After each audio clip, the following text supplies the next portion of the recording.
Students, हमने trend in chemical properties of alkaline earth metals देखा था। हमने कुछ केमिकल प्रॉपर्टीज के ट्रेंड देखे थे अल्कलाइन अर्थ मेटल्स में से ठीक है। जिस तरह से यहाँ पे अल्कलाइन अर्थ मेटल्स हमने यहाँ पर उनकी लिस्ट भी लिखी थी। फिर हम देखा था ये +2 oxidation state most of the time show करते हैं, ठीक है। और फिर इसके अलावा हमने ये देखा था कि इनकी अगर आयनाइजेशन एनर्जी की बात करें तो सेकंड आयनाइजेशन एनर्जी, जैसे हमने मैग्नीशियम की देखी थी, हमने कहा था सेकंड भी देते हैं, यानी कि ये सेकंड वेलेंसी या हम कहते हैं कि ऑक्सीडेशन स्टेट भी शो करते हैं, ठीक है। यानी ये 2 की वेलेंसी या ऑक्सीडेशन स्टेट शो करते हैं। फिर हमने ऑक्सीजन के साथ रिएक्शंस देखे थे और नाइट्रोजन के साथ रिएक्शंस देखे थे।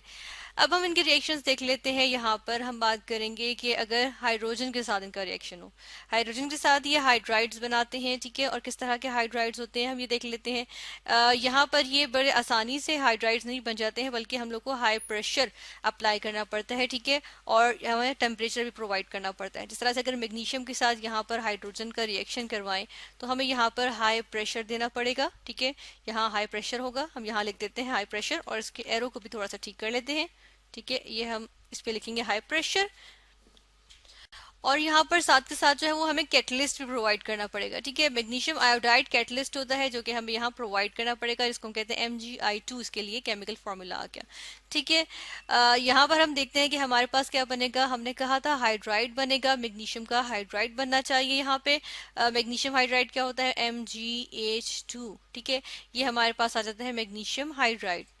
इसी तरह अगर हम देखें तो कैल्शियम के लिए भी हम यहाँ पर देख लेते हैं। कैल्शियम का हाइड्राइड जो होगा, कैल्शियम का रिएक्शन होगा हाइड्रोजन के साथ, और ये जो रिएक्शन होता है ये होता है 300 to 400 डिग्री सेल्सियस पे। तो यहाँ पर हम टेम्परेचर लिखेंगे कि काफ़ी टेम्परेचर होता है हमारे पास, 300 to 400 डिग्री सेल्सियस तक टेम्परेचर यानी कि हीट करते हैं। तो हमारे पास ये रिएक्शन होता है और हमारे पास बनता है कैल्शियम हाइड्राइड, ठीक है। कैल्शियम हाइड्राइड बन जाता है। अच्छा, कैल्शियम हाइड्राइड जो है वो, इससे हम देखते हैं कि ये सोर्स ऑफ हाइड्रोजन भी होता है। किस तरह से होता है कि ये कैल्शियम हाइड्राइड जब वाटर के साथ हम इसका रिएक्शन करवाते हैं, इसको हम वाटर के साथ रिएक्ट करवाएंगे या इसका इंटरेक्शन होगा किसके साथ, वाटर के साथ, H2O के साथ। तो हम देखते हैं कि हमारे पास क्या चीज बन जाती है, हमारे पास बन जाता है कैल्शियम हाइड्रो ऑक्साइड, ठीक है, CaOH होल ट्वाइस, और साथ में हाइड्रोजन गैस जो है वो रिलीज हो जाती है, ठीक है। तो इस तरह से हमारे पास क्या चीज ऑब्टेन हुई, हमारे पास हाइड्रोजन गैस ऑब्टेन हुई। इस इक्वेशन को हम बैलेंस कर लेते हैं। यहाँ पर हम देख रहे हैं 4 हाइड्रोजन है लेकिन 2 ऑक्सीजन भी हैं, तो यहाँ पर हमें 2 लगाना पड़ेगा। जब हम यहाँ पर 2 लगाएंगे तो हम देख रहे हैं कि हमारे पास अब हाइड्रोजन कितने हो गए हैं, 2 इंटू 2 4, ठीक है, +2 कितने 6। तो यहाँ पर हमारे पास है, अगर हम यहाँ पर 2 लगा दें तो ये भी 2 इंटू 2 4 +2 6, तो ये हमारे पास बैलेंस्ड इक्वेशन आ जाएगी, ठीक है। इस तरह से हम देखा कि हाइड्रोजन कैसे ऑब्टेन होती है, कैल्शियम के हाइड्राइड से। नेक्स्ट हम एक और प्रॉपर्टी देखेंगे। अच्छा, इस प्रॉपर्टी को हम मार्क कर देते हैं कि ये एक प्रॉपर्टी थी, और इसके बाद हम नेक्स्ट प्रॉपर्टी पे मूव करते हैं। नेक्स्ट प्रॉपर्टी में हम बात करेंगे किसकी, यहाँ पर हम बात करेंगे कि इनके सल्फाइड्स की, ठीक है। जिस तरह से एग्जांपल हम लेंगे यहाँ पर मैग्नीशियम सल्फाइड की। तो मैग्नीशियम सल्फाइड किस तरह से बनता है कि मैग्नीशियम का रिएक्शन करवाते हैं सल्फर के साथ, ठीक है। एलिमेंटल सल्फर के साथ जब रिएक्शन होगा तो हमारे पास क्या चीज बन जाएगी, हमारे पास बनेगा मैग्नीशियम सल्फाइड। Mg मैग्नीशियम के लिए, S सल्फाइड के लिए, ठीक है। तो मैग्नीशियम सल्फाइड बन गया हमारे पास। इसके अलावा हम देखते हैं कि जिस तरह से हमने अल्कली मेटल्स में देखा था ना कि हमारे पास हेलोजेंस के साथ रिएक्शंस के साथ अल्कली मेटल हेलाइड्स बन रहे थे, तो यहाँ पे अल्कलाइन अर्थ मेटल हेलाइड्स बनते हैं, ठीक है। और किस तरह से बनते हैं, जिस तरह कैल्शियम के साथ अगर हम रिएक्शन देखें, कैल्शियम यहाँ पर हम उसका रिएक्शन देखें, फर्स्ट करें हम क्लोरीन के साथ देख लेते हैं, ठीक है। क्लोरीन गैस के साथ, ये कैल्शियम मेटल थी हमारे पास, और यहाँ पे क्लोरीन गैस के साथ इसका रिएक्शन देखें तो हमारे पास क्या चीज बन जाएगी, हमारे पास बन जाएगा कैल्शियम क्लोराइड, ठीक है, CaCl2, कैल्शियम क्लोराइड बन जाएगा। और ये जो कैल्शियम क्लोराइड है, ये हम देखते हैं कि ये किससे बन रहा है, डायरेक्ट इंटरेक्शन हुआ है कैल्शियम का और क्लोरीन का। चलिए यहाँ पर हम कैल्शियम के सी को भी इतना ही हम थोड़ा सा बड़ा कर देते हैं, क्योंकि यहाँ पर इसका सी थोड़ा सा बड़ा हो गया, तो यहाँ पे इस तरह से हम लिख देते हैं, ठीक है। तो इस तरह से हमारे पास कैल्शियम क्लोराइड बना। और इसी तरह बाकी अल्कलाइन अर्थ मेटल्स का भी होता है कि अगर हम उसको M से रिप्रेजेंट करें, ठीक है, और इसका रिएक्शन करवाएं कि हम किसी हेलोजन के साथ, हेलोजन डायटोमिक फॉर्म में होते हैं, X2 की फॉर्म में, X हमने हेलोजन को ही सपोज कर लिया, ठीक है, इसको जनरली रिप्रेजेंट कर दिया, हम X जो है वो हेलोजन को जनरली रिप्रेजेंट करें, और M से हम अल्कलाइन अर्थ मेटल को रिप्रेजेंट करें, तो यहाँ हमारे पास क्या चीज बन जाती है, हमारे पास यहाँ पे बन जाता है 2 बन जाते हैं। ठीक है, ये जनरल है और इसे हम देखने से एग्जाम्पल हमने कैल्शियम क्लोराइड की फॉर्मेशन देख ली। ठीक है, इस तरह से। फिर इसके बाद हम देखते हैं कि वाटर के साथ रिएक्शन हो तो हमारे पास क्या प्रोडक्ट आती हैं। ठीक है, वाटर के साथ रिएक्शन देखेंगे। यहाँ पे हम अब वाटर के साथ रिएक्शन देख रहे हैं। इसमें भी हम पहले जनरल चलें देख लेते हैं कि अगर हमारे पास अल्कलाइन अर्थ मेटल है, लेट्स सपोज इसको हमने जनरली रिप्रेजेंट कर दिया एम से, और इसका हम वाटर के साथ रिएक्शन करवा दें। ठीक है, ये हमने वाटर के साथ रिएक्शन करवाया तो हमारे पास यूजुअली ऑक्साइड या हाइड्रो ऑक्साइड बन जाता है उस मेटल का।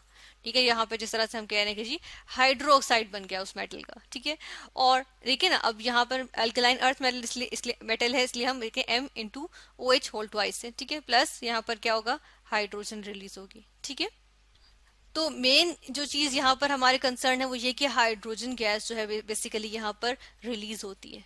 ठीक है ना, और यहाँ पर हमारे पास इस मेटल का हाइड्रोक्साइड बनता है या इस मेटल का ऑक्साइड बनता है, ये डिपेंड करता है। जिस तरह से यहाँ पर हम एग्जाम्पल देख लेंगे। फर्स्ट ऑफ ऑल ऐसे करते हैं कि यहाँ पर अगर हम रिएक्शन देखें, इसको स्क्रॉल डाउन करेंगे पहले और इसके बाद यहाँ पर रिएक्शन देखेंगे। फर्स्ट ऑफ ऑल हम किसके साथ देखेंगे, यहाँ पर हम देख लेते हैं, चले मैग्नीशियम आता है तो मैग्नीशियम के साथ रिएक्शन देखेंगे। अच्छा, मैग्नीशियम कोल्ड वाटर के साथ रिएक्ट नहीं करता। ठीक है, ये क्या करता है, ये रिएक्ट करता है बॉइलिंग हॉट यानी कि हॉट वाटर के साथ, यानी कि बॉइलिंग वाटर जो होता है ना, जो वेरी हॉट वाटर होगा उसके साथ रिएक्ट करेगा, या फिर हम कहते हैं कि ये जो है वो स्टीम के साथ रिएक्ट करेगा। ठीक है, तो बेसिकली हम यहाँ पर इसका रिएक्शन देख लेते हैं किसके साथ, स्टीम के साथ, कि हमने देखा H2O क्या है, in the form of gaseous state. ठीक है, गैशियस फॉर्म में। और यहाँ पे हम इसका रिएक्शन देखेंगे तो हम देखते हैं कि हमारे पास यहाँ पर बन जाता है मैग्नीशियम ऑक्साइड। ठीक है, यानी कि हमने कहा अल्कलाइन अर्थ मेटल का ऑक्साइड बनता है ना, या हाइड्रोक्साइड बनता है, तो यहाँ पर हमारे पास ऑक्साइड बन रहा है। और साथ में देखिए हमने कहा मेन कंसर्न होता है हाइड्रोजन गैस बेसिकली रिलीज होती है, तो यहाँ पर हाइड्रोजन गैस भी रिलीज होगी। इस इक्वेशन को देख लेते हैं तो ये हमारे पास ऑलरेडी बैलेंस्ड है, लेकिन यहाँ पर इस तरह हमने कहा कि गैशियस फॉर्म में वाटर होगा ना, यानी कि हमारे पास क्या है, in the form of steam हम कह रहे हैं कि यहाँ पर हम ले रहे हैं। तो हम यहाँ पर एक और चीज लिख देते हैं कि यहाँ पे स्टीम की फॉर्म में कब आएगा, जो एटलीस्ट यहाँ पे हमारे पास जो टेम्परेचर है वो 100 डिग्री सेल्सियस तक हो। ठीक है, इसके बाद हम देख लेते हैं कि हमारे पास यहाँ पर आ जाएगा कैल्शियम के साथ। ठीक है, हम कैल्शियम के साथ देख लेंगे। कैल्शियम के साथ जब वाटर रिएक्ट करेगा, वाटर का रिएक्शन होगा, तो हम देखते हैं कि हमारे पास क्या बन जाता है। यहाँ पे हमारे पास यहाँ पर बनेगा कैल्शियम हाइड्रोक्साइड। ठीक है, यहाँ पर बन गया कैल्शियम हाइड्रोक्साइड, और साथ में हमारे पास वाटर सॉरी हाइड्रोजन गैस जो है वो रिलीज होगी। इस तरह से ये रिएक्शन आ गया। यहाँ पर इसको हम बैलेंस कर लेंगे। बैलेंस करने के लिए हम देखते हैं कि जी यहाँ पे हाइड्रोजन 4 है और ऑक्सीजन 2 है, तो ऑक्सीजन यहाँ 1 है तो यहाँ 2 लगाएंगे। ठीक है, और उसके बाद फिर हम यहाँ पर नहीं, यहाँ पर हमें नहीं लगाना पड़ेगा इसलिए क्योंकि हाइड्रोजन भी बैलेंस हो गए। ठीक है, तो इस तरह से ये हम देख रहे हैं कि इधर हमारे पास क्या बना, अल्कलाइन अर्थ मेटल का हाइड्रोक्साइड बना। ठीक है, और हाइड्रोजन गैस जो है वो रिलीज हुई है।